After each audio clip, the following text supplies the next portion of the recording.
Hi guys, it's Grace from Grace Gets Gastric, and I am here today for part 4, I believe, of my pre-op series. So today I'm going to be talking about my experience with the psychiatric evaluation. So most insurances, mine included, will require you to undergo some kind of psychiatric evaluation before approving you for surgery. For mine, I just really had to have sign-off, and then my particular program also required me to have sign-off. So even if my insurance hadn't required it, my bariatric program would have required that I get sign-off from one of the psychiatrists within their center.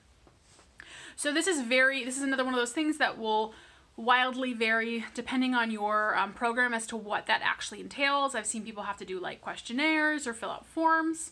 And mine was pretty straightforward. It was pretty much just like a regular kind of therapy appointment if you've ever been to therapy before. But a little bit more specifically geared towards surgery, weight loss, bariatric surgery, etc. So I had my first appointment pretty early on in the process, and I met with their psychiatrist for about an hour. And like I said, it was pretty straightforward.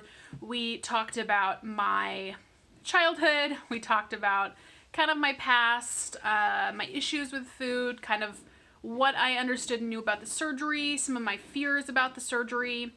I had already done a lot of research beforehand, so I was pretty aware of kind of the things that could happen, big concerns I had. One of the big things we talked about was the potential for transfer addiction, which is a really big thing within the community.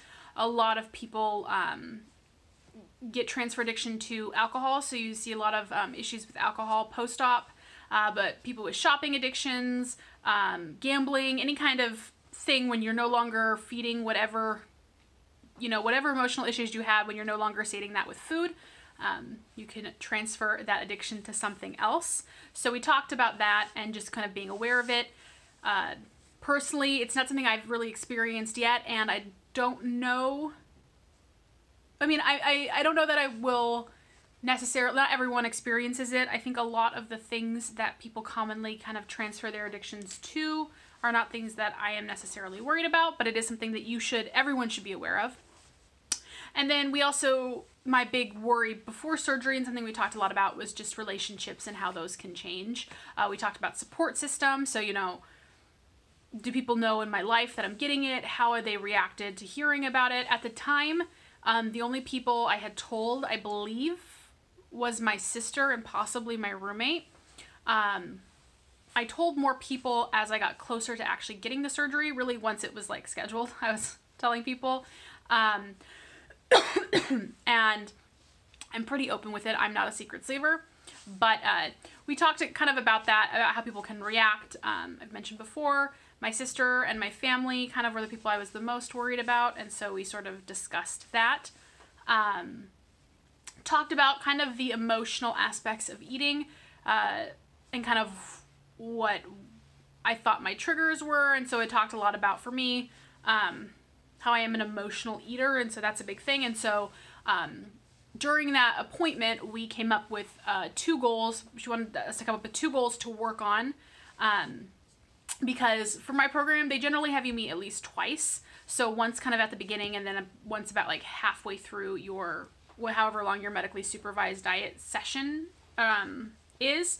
So I met with her in May, and then I think I met with her again in August, maybe September. And so she wanted to come up with 2 goals and for me to work on in between those 2 things. And so the first was the emotional eating aspect. So to start paying more attention to those times when I was eating off of my plan or eating more than I wanted to, or when I did feel this need to eat emotionally, and make a note of kind of how I felt at those times, and then think of things to do to overcome that, which I actually did pretty well on it. But it's funny how all of that changes. It's a different kind of almost of emotional eating after surgery. Anyways, so we talked about that. That was one of my goals, and then the other one was to increase my exercise. So it wasn't my planned exercise. So I think we decided to do 30 minutes twice a week. because I knew that exercising more regularly was something I did want to do after surgery, and it was not something that was really a part of my life before surgery on a consistent basis. So we set those 2 goals in, and then we did make another appointment or another plan to meet later on. So we met again, you know, same 1-hour session with the same psychiatrist, and went over those goals again, you know, or we went over those goals, talked about the progress, how we were going, and we talked more about sort of feelings as I got closer to surgery, kind of the realities of the surgery, and that was the point where she signed me off for surgery. So for my program, you do have to get sign off from psych in order to proceed with the surgery. And so once she gives that a go ahead, then that's, you know, one thing that's cleared.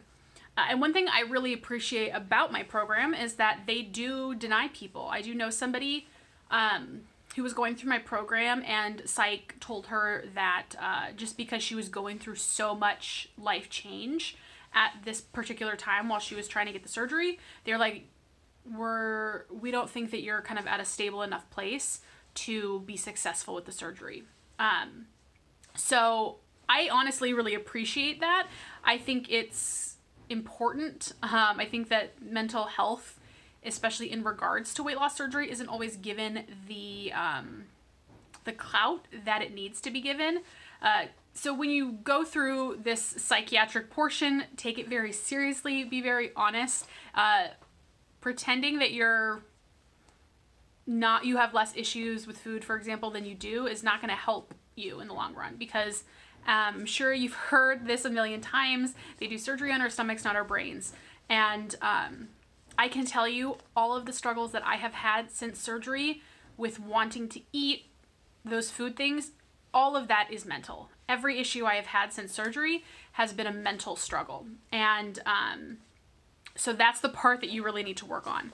And so as an aside, this was not a requirement of surgery, but it is one of my biggest recommendations for anyone looking into the surgery or considering the surgery is to find a therapist.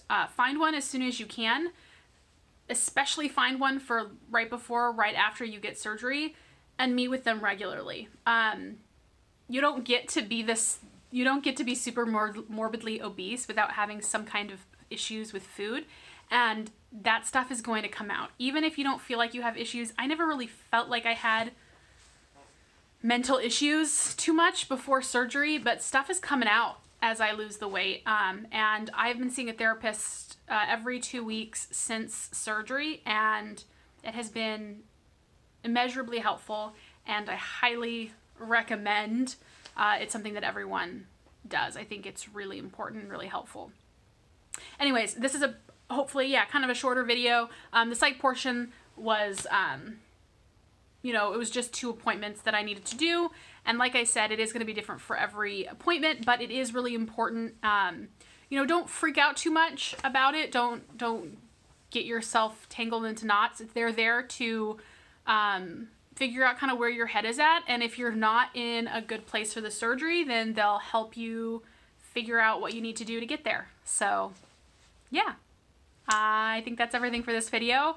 And I believe I have 2 more left. Yes, 2 more left. All right, I hope you guys are enjoying. I'm enjoying making these, and I will talk to you guys later. Bye.